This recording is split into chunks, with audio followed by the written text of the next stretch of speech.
So let's jump straight into the panel, and this month we have Nigel Davis, our brand strategist, Mona King, who is going to be talking everything about brand design and website design, Philip Bloxsome, who's going to be telling us all about customer testimonials and case studies, and Gina Jackson, who is going to be talking about brand voice.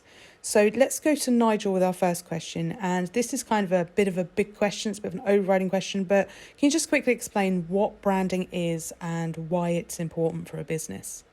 I think what I would say is that a brand is all about having an emotional connection with your audience, and it doesn't really matter beyond that. It's all about how you actually engage with those people and how they engage with your products and services. And I think when brands are successful, it gives you that feeling that, oh, I've chosen the right thing that suits me. And I'll give you a couple of examples of brands that I love.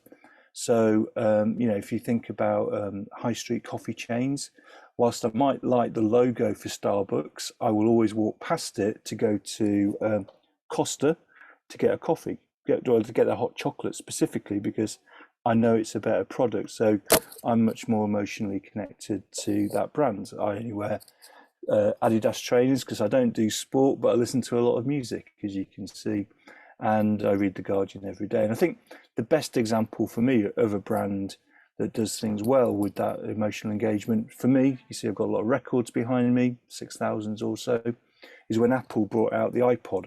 So, promising me to have 1,000 songs in my pocket, which sounded like a lot at the time, but it's about that many on the shelf, was an amazing sort of brand promise to make me. So I was like, I'm gonna have to buy that.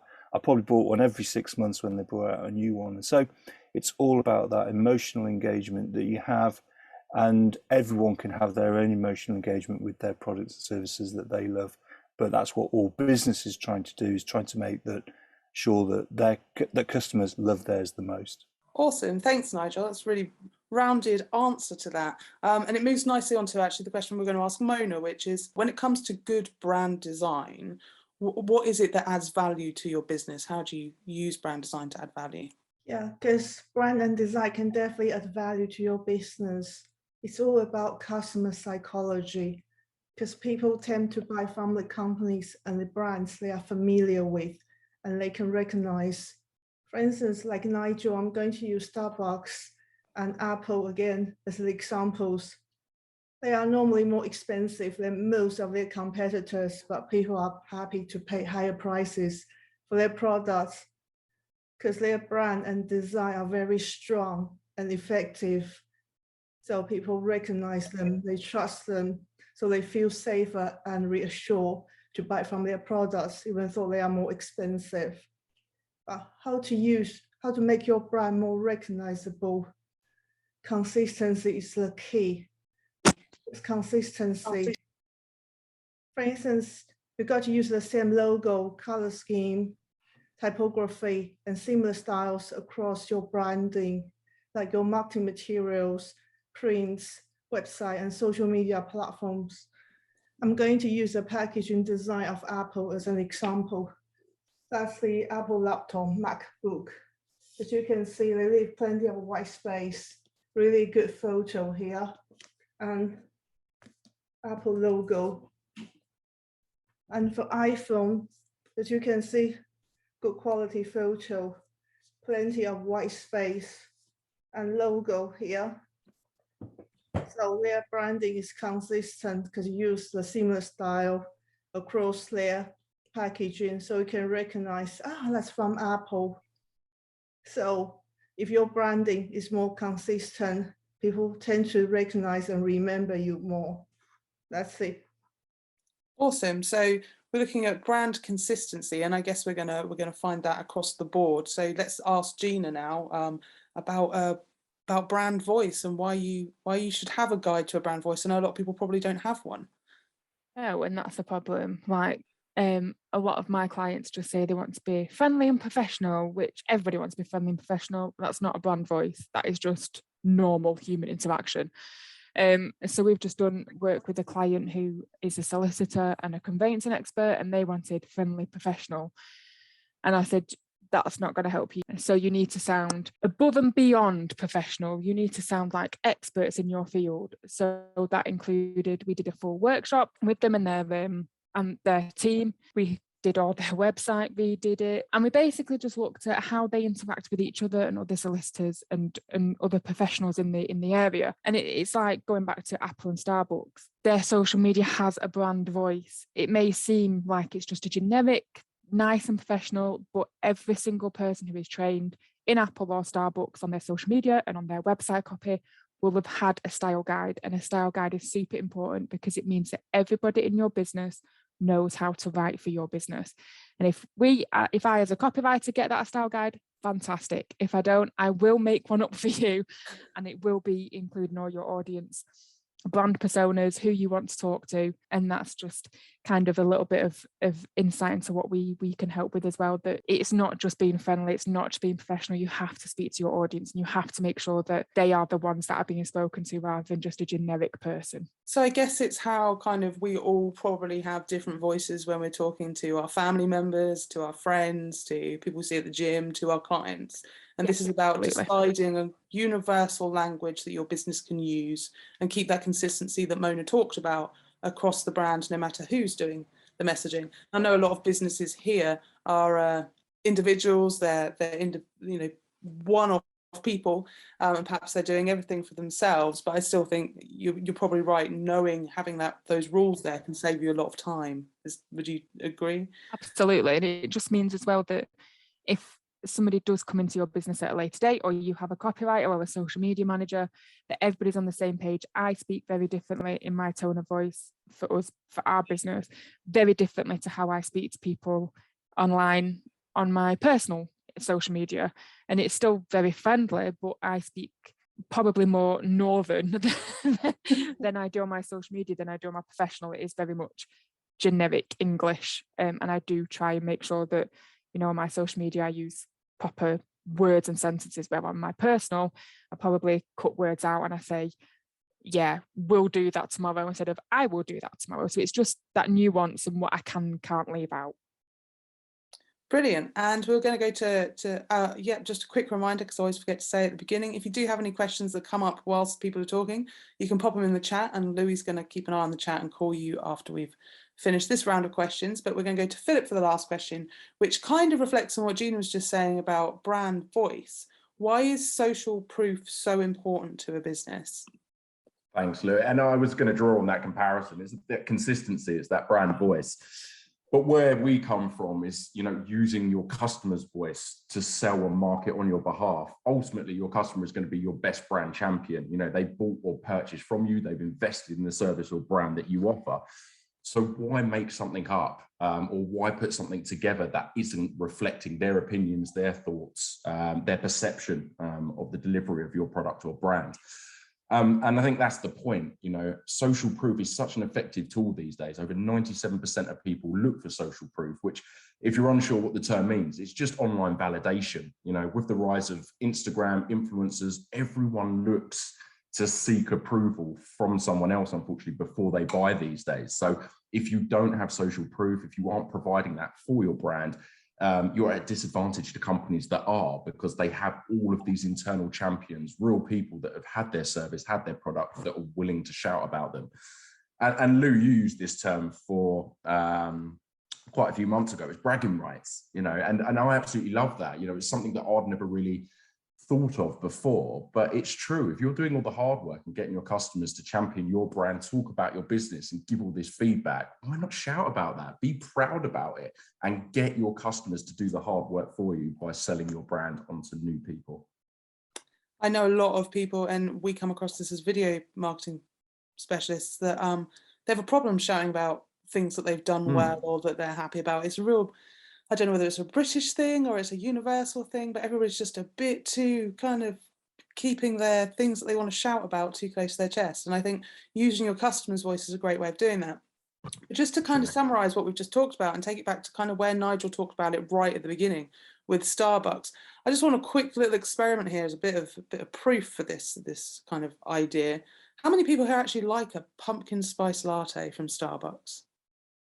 I don't know anybody who actually likes one, but every year, based on the social proof, people shouting about it, being everywhere, it's one of the most popular selling drinks. And this is all down to the brand consistency, the tone of voice they're using to sell it, and then that social proof. But it's really not a very nice product that I know anybody who likes. So powerful things can be done with branding. Let's pop over to the chat now. Louis, have we got any questions, or has anybody got any questions? You can pop your hand up now if you want to ask. Probably more for Phil at the minute, because as a web designer, when I'm doing people's websites and I'm talking to them about how to promote it, a big thing is testimonials and getting new reviews. And a lot of people were like, oh yeah, I've got them, or they don't have them, or they're afraid to get them. So what would you say for anyone on the call that, you know, might struggle to get regularly consistent testimonials? Or what would be your sort of top tip to give someone, to give them that bit of a confidence boost to go out there and actually ask for it and not be afraid to? For sure. Really good question, Louis, and thanks a lot for asking. I mean, for us, it's about user journey. It's making the process as easy for your customer as possible. I had a call this morning with a lady, and she was really genuine, you know, to say that kind of if it's too hard, she just won't do it. And I think that's human nature. You know, if we put hurdles or obstacles for people to be able to leave reviews, or if it's too time consuming, people are too busy. You know, we're all business owners on this call. We're really busy, but then so are your customers as well. You know, so as much as that review means something to you because you can help to grow and develop the business, then it's not so significant for the customer who's already had the service or product delivered. So certainly when we look at reviews and the angle that we come from, it's just a streamlined user process. Everyone has a mobile film studio in their pocket these days. Allow them to use that to leave you a review. I think most legacy platforms in the review sector rely on email invitation, which has worked historically and always been a really good method to do that. The industry standard in 2022 is only 20% return rate for that. So what that means is for every 10 invitations you send out, you only get 2 back. We make it easy. We enable our customers to send WhatsApp, text message, drop links into like social media feeds, hide them behind QR codes. Basically, however you already communicate with your customer, continue that communication, ask for a review via that medium, rather than forcing people to use situational solutions that they're not comfortable with. The other thing is, on the reverse side, is make that user journey as fun and compelling for your customer as possible. You know, in 2022, do people want to write another review via text? Do they want to have to sign up to a company to be able to do that? Or do they want to use their camera to film themselves and do like a video testimonial, include photos of the service or the product that's been delivered? You know, a growing surge we've seen on Sidro is now voice notes. You know, people who like to talk into the device and actually leave their feedback verbally rather in a physical sense as well. So I think never be afraid, but also think about the process from your customer's perspective as well, because no matter how important it is to you getting a review, it ultimately is of less importance and significance to your customer. So I would say make it easy, perhaps reward, give some kind of incentive in order for them to, you know, leave a review for you, because then it keeps them coming back. You know, and you've got that reoccurring element to it. And perhaps do more than just a review.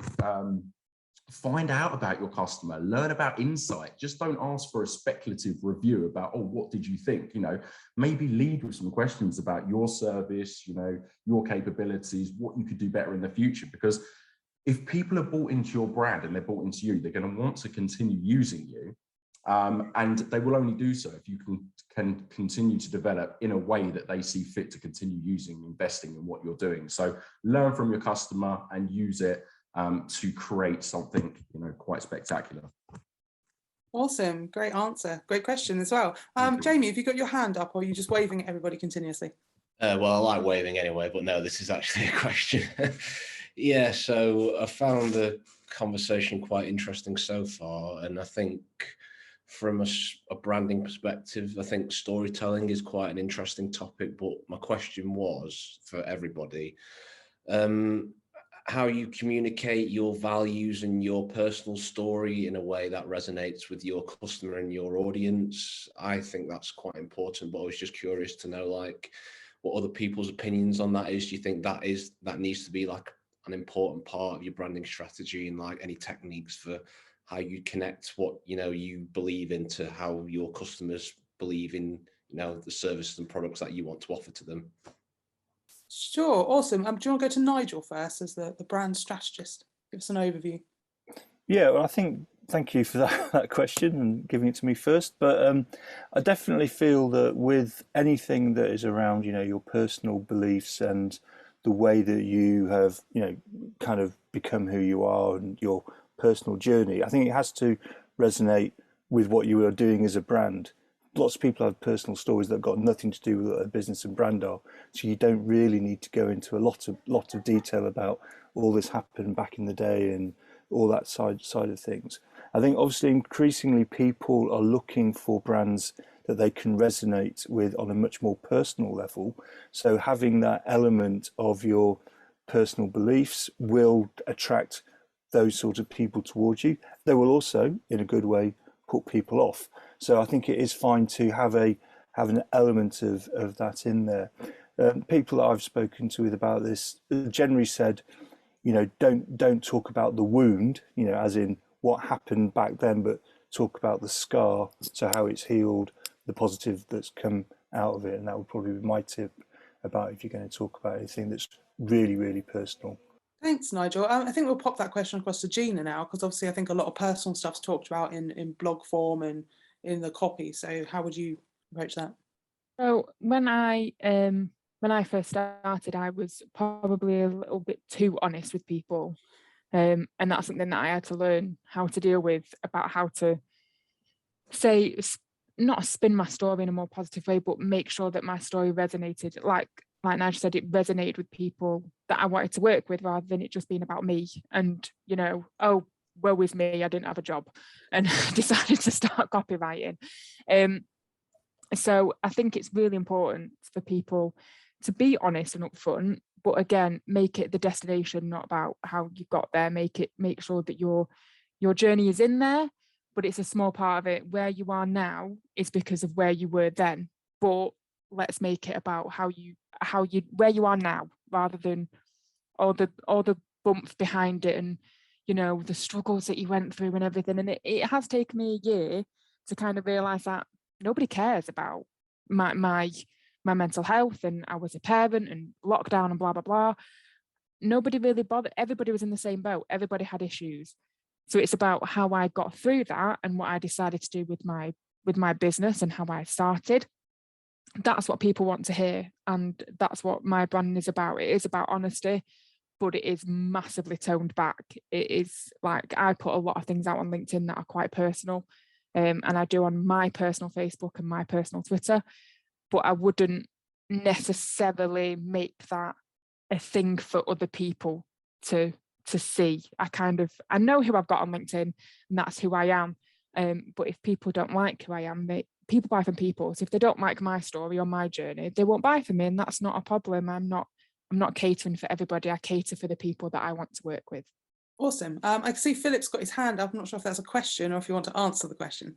No, I just wanted to jump in as well and just agree with the two guys that have already kind of delivered answers, in the sense that, as harsh as it sounds, no one does care. I mean, it's great that you kind of come from a perspective of why you started your journey, why you're there kind of thing, from maybe a sustainability, or what makes you different, or why you stand out from the crowd if it's a crowded space. But ultimately, they're interested in the service or the product that you deliver. And I think, again, champion your customer's voice. As much as you can tell people about you, what they care about is the end goal, the result of what they're going to achieve by working with you, partnering with you, or by purchasing from you. So who better to do that than people who've already been through that process, have already had a service delivered, and who are ready to champion you from a position of empowerment. They know exactly what you can do, what it's going to look like, how long it's going to take. So let those people talk about the journey and what it's going to look like, perhaps, rather than guessing what your customers want to hear, because inevitably it's not a one size fits all. And thanks, Philip. Mona, did you have any points to add on to that question? Yeah, I agree, because if you do, branding reflects your company value and your value proposition. Yeah, and you definitely need an outstanding branding to stand out in front of the crowd. For instance, we all network. If you need, for instance, business coach, there are probably 30 in your network. You don't know who to talk to. So you probably pick top 3 with the most amazing website, or with the most amazing business cards. Then you have a further conversation. So branding and design definitely help give you more chances to be found.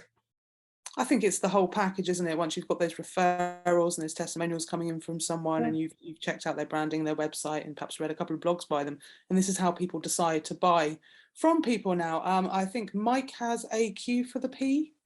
Do you want to... Yeah, I've realised that when you say it out loud, it sounds quite different. At what point, if at all, do you start to think of the difference between your personal brand and the brand for your business?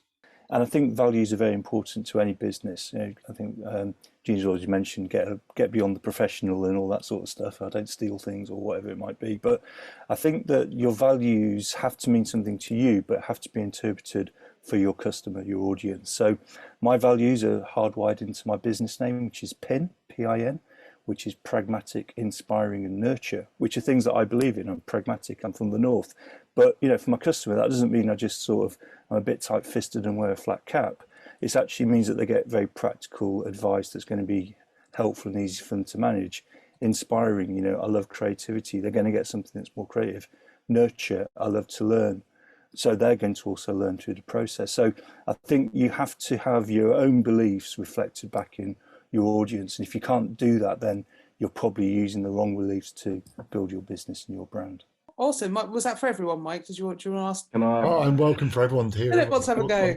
Yeah, no, why not? And again, I was just thinking, everyone starts a business because they are an expert or really good at what they do. And I should imagine most people on this call have come from that position whereby they've got really good at something and thought, actually, I could make a business out of this. Let's do it. But that's not to say, where your journey began is where your journey should finish. And it's moving, you're like building a ship at sea, so to speak. What your brand is when you start on day one shouldn't be what your brand is kind of further down the line, in the sense that you evolve with it. So your voice naturally changes as well. And I think when most people start a business, it is their story. It's why I've done this and what we've achieved. But then, like the other guys are saying, you really, if you want to grow the business and scale, it's not about that emotional kind of side from a personal perspective. It's about what that brand can do and the voice of that brand to win new business. So I'd say, it's all very well and good having that when you start out, but think quite quickly how that can evolve into your wider audience so that you don't isolate anyone from it. Great. And Gina? Yeah, just going back to like Nigel, just a funny little anecdote, when my son was born, me and my partner came up with the perks of being a Jackson, which is our last name. And they were positivity, enthusiasm, respect, and kindness. And that's our values that we try and instill on our son. And it's also very true for our business. They are the perks of being part of Right Here, Right Now, and being a customer and client of ours, that, we will always they're our values. So that's what we try and instill in our business. And I think there isn't much of a line for us between personal and business branding. Our personal branding is our business. Like, that's who we are.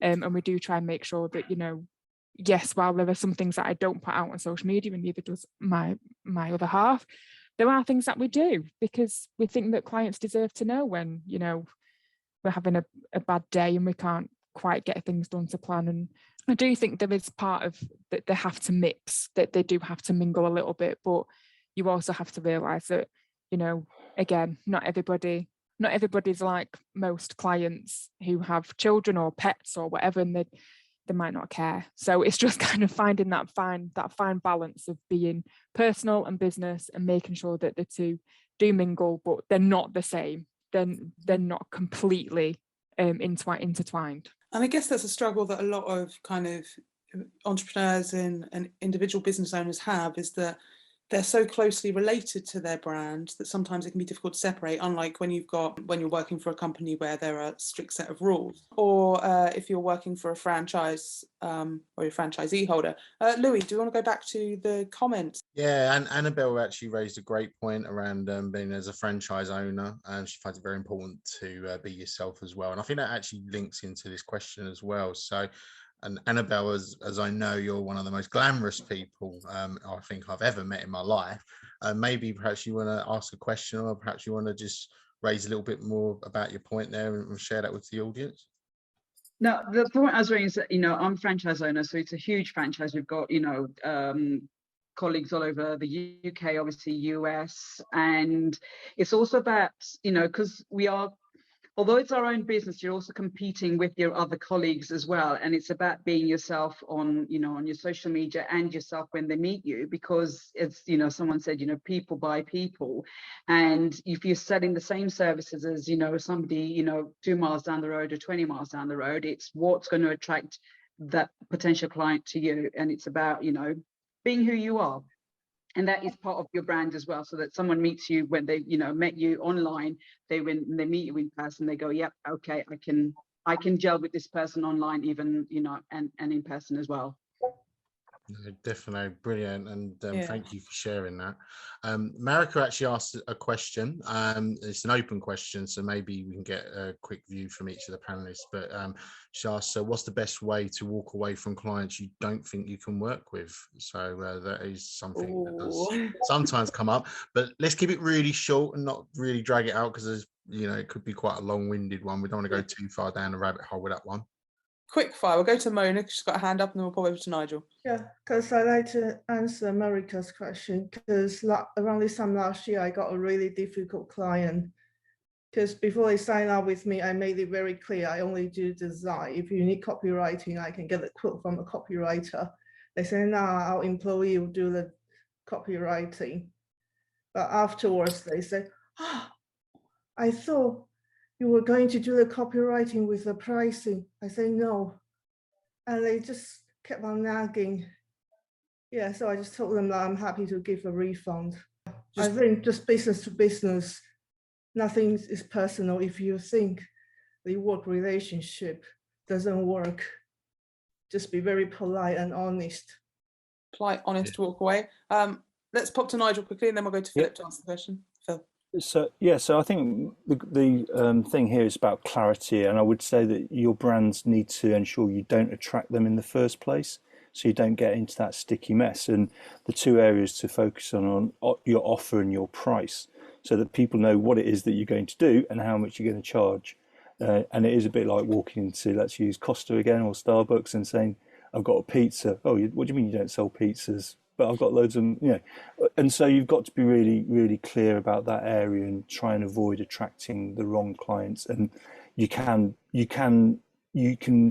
weed them out a little bit fairly early on in a sales process and get rid of them, to be honest. Yeah, just to echo what Nigel is saying, really, just do your exploration. It's on you to vet your clients, isn't it? In the sense that, when people come to you, you don't have to take them on board straight away. You can consult, you can find out a little bit more about them. And as much as it's almost like a courting process, isn't it? As much as they're trying to find out about you, you should be finding out about them and seeing if they're a good fit for your business and if you want to work with that customer as well. I mean, I know I'm only young, but I've come from a corporate background in the sense where you never turned anyone away. If someone wanted to purchase something, you took their money, you signed them up, you did a deal. But we now live in a world where people, are a lot more empowered to make their own decisions and choices based on their own values, sustainability, kind of working environments, who you trade with, what countries you work with, and all of that sort of information you should set out from the outset to make it as clear to your customer as possible who you are, what you do. And similarly find that information out from them just to avoid anything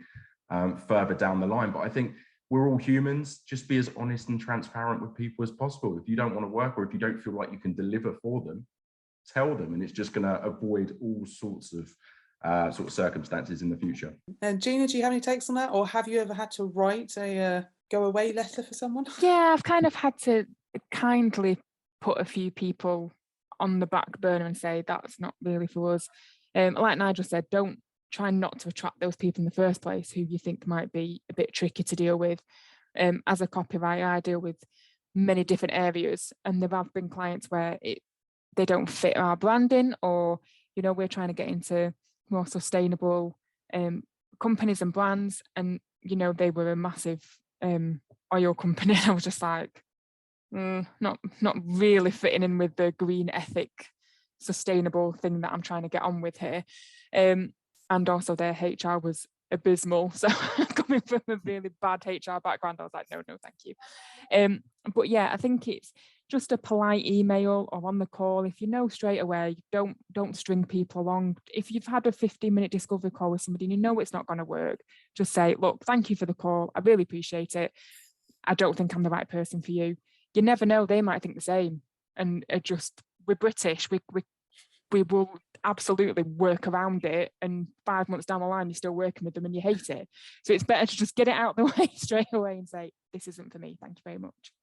Also, I think Nigel's got a point to make on that. Well, yeah, and this does happen quite a lot. I would also say that, you know, we can always refer people on to people who are more suitable for those opportunities. And it's not that someone can't help them. Everyone knows someone who can help someone. So think about that, and that leaves a more positive thing rather than saying, no, I'm not going to do this.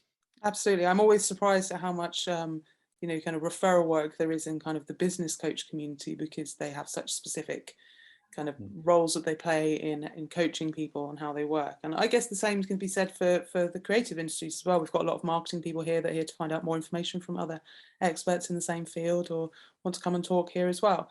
Do we have anything else in the chat of note, Louis? Yeah, we got one more question in the chat. So Claire actually put in some thoughts as well, but there was actually a question in there regarding, so she was talking about you know, how in the corporate world it's important for stories and brand consistency. But actually her question though was that she finding it a challenge to stand out at the moment, as there's quite a lot of trainers in holistic techniques at the moment. And I suppose really for everyone, I suppose, you know, we all do struggle sometimes to stand out in what we do. So I suppose this probably is going to be the last question because of the time. But what would each of the panelists say is sort of maybe their top 1 or 2 tips to really sort of stand out so that people can, you know, bring it home? What would you say to that, guys? Nigel, let's go to Nigel. Okay, going in order. But I think that there's a couple of points here. One is that you first of all got to decide whether you do want to stand out. And it might sound fairly obvious to say I need to stand out, but in branding we talk about positioning a lot, which is about how you align yourself with organizations to either differentiate or actually go through that, hang on their coattails a little bit. So that would be the first thing I would say, just to consider that. I would look at the businesses that are non-competitive to you and think about the brands that you admire and love in your life, because they're going to, the things that you love about them are going to trigger things in you that will then trigger things in your audience. So I've already mentioned I love Nike. Now, what do I like about Nike? I like the 3 stripes and I like the simplicity and all that sort of side of it. So I know that if I build a brand that's around those sorts of brands that I like and admire, that will attract people that are more meaningful to me and make me stand out from everyone else that this is just living in coaching land. Brilliant. Philip, let's go to you next. Sorry, I've got to say it, customer referrals, testimonials. You know, you could sing about how great you are until you're blue in the face. My website does it, I'm sure everyone else's does, but how do you cut through that PR and marketing hype? Go to people who have been through the process, have the service deliver, and are your internal champions. I think the stats, something like 97% of people look for approval or for referrals online prior to actually making a purchase, which is a significant number of your customer base. So why not put that information out there and make it easy for people to find? Because no one can sell your business better than someone who's already had a good experience and wants to champion you. Great. Mona? Yeah, I like to say brand and design are very important because they help you to stand out. Like I mentioned earlier, when you are meeting a lot of people in the same industry, if your branding is more outstanding, it means that you take your business more seriously. And also, I would like to say, if you network, try to do presentations, because if you just network, people probably don't remember you. If you have a chance to talk, to share your knowledge instead of a sales pitch, people tend to remember you. It shows that you are more generous on sharing your knowledge as well. I guess that's where you take your brand out into the real world. Yeah, Gina, did you have any thoughts on that? Just agree with Philip, basically. Testimonials, get your reviews out there, make sure that you've got a USP as well. If you are slightly different from other holistic coaches, make sure you shout about it, get it out there, get it on social media, get people to, you know, Google reviews, Facebook reviews, using Philip's system, like anything that you can to just make sure that people know who you are and know what you can do, and that you are different to other holistic coaches or other copywriters or other, you know, marketing directors, I don't know, whatever, but make sure that you've got that, them customers on your back and that they have you your reviews out there, and that they're visible. Like, I have reviews on mine, on my Google, probably 3 people have seen them. I need to get better at my own reviews to make sure that people can see what I can do and how I can help them, and chase people up. If they've said they'll send a testimonial and I haven't done it, ask them why not. They're not gonna turn around and say no. And if they do, doesn't matter, you can find somebody else. But yeah, make sure that you've got your reviews and testimonials out there, because it is really important. And case studies, again, get them out there. It's really great. I think if I'm just going to add a piece of, to summarize, but also to add a bit of advice, one of the best ways we've found of finding out how you stand out to customers, to ask your current customers, why did you choose me over the competition? Ask them, you know, what it was that made them, convince them to go with you, and then you can take that point and you can spread it to new potential customers as well. And you can do that through your branding, through your customer reviews, and through your blogging. So it all comes back together, it all fell full circle.